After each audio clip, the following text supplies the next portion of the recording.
الحمدللہ وکفا وسلام علی عباده الذین اصطفى خصوصا علی سید الرسل وخاتم الانبیاء وعلی آلہ واصحابہ نجوم الاقتداء والاہتداء اما بعد۔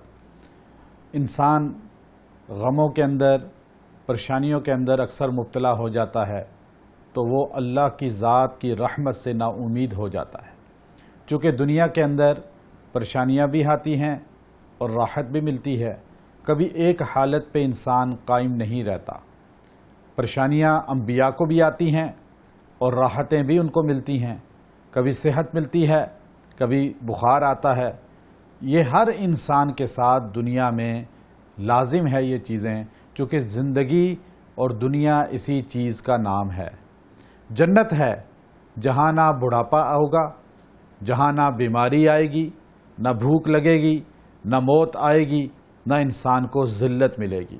وہاں عزت ہی عزت ہے، زندگی ہی زندگی ہے اور ہمیشہ رہنا ہے۔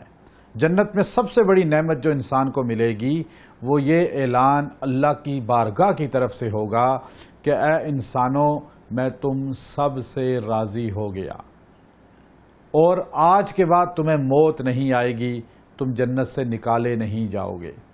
یہ اعزاز اصحاب رسول صلی اللہ علیہ وسلم کو دنیا میں مل گیا کہ اللہ نے ان کے لیے فرمایا رضی اللہ عنہم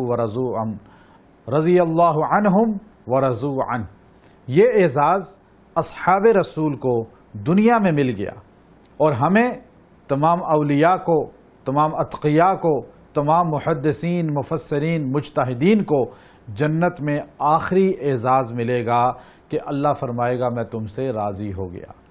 دنیا میں پریشانیاں آتی ہیں، انسان غموں کے اندر مبتلا ہوتا ہے۔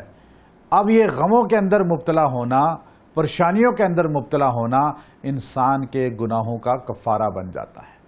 حضور اقدس صلی اللہ علیہ وسلم نے فرمایا اگر تمہیں ٹھوکر لگتی ہے رستہ چلتے ہوئے، اس ٹھوکر پر بھی تمہارے گناہ معاف ہوتے ہیں۔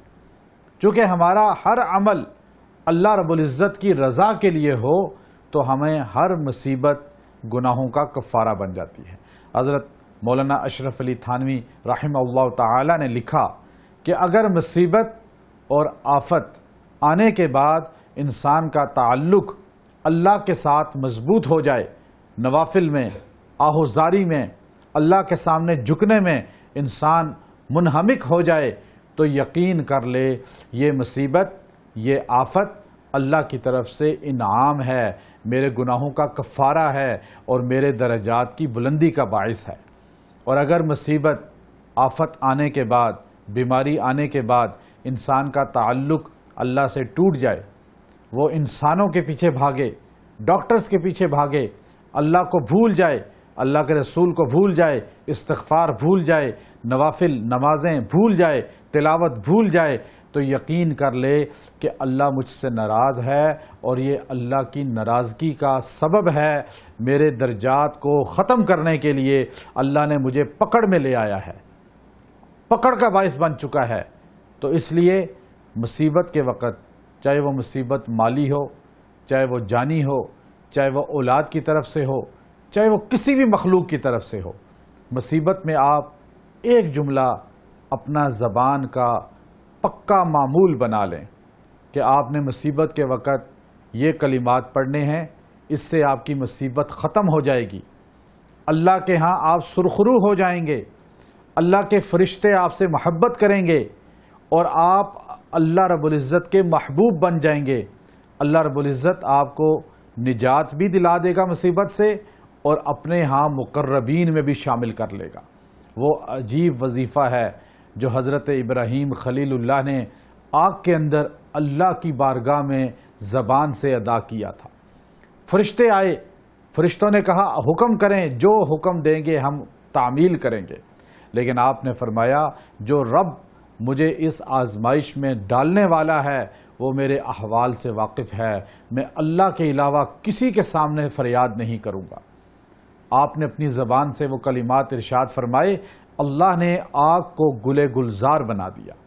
ترکی کے اندر ہم نے وہ جگہیں دیکھی ہیں جہاں نمرود نے آگ جلا کر حضرت ابراہیم خلیل اللہ کو اس آگ کے اندر پھینکوایا تھا۔ وہ کلمات کون سے ہیں؟ حسبنا اللہ و نعم الوکیل 313 مرتبہ آپ نے یہ کلمات یکسوئی کے ساتھ بیٹھ کے ادا کرنے ہیں۔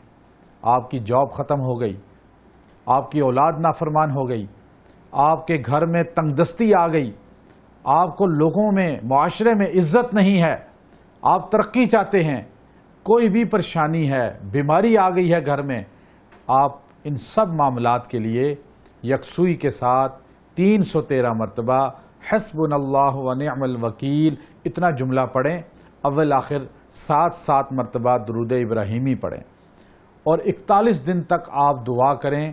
انشاءاللہ ان 41 دنوں میں آپ سے اللہ رب العزت وہ ساری آزمائش کو رفع کر دے گا، اور آپ کو اپنے مقربین میں شامل کر کے اللہ رب العزت اپنا محبوب بنا لے گا۔ وآخر دعوانا ان الحمد للہ رب العالمین۔ ویڈیو کے نیچے سبسکرائب کے بٹن پہ کلک کریں، بیل کے آئیکن پہ کلک کیجئے تاکہ ہر نئی ویڈیو کی نوٹیفیکیشن آپ کو مل جائے۔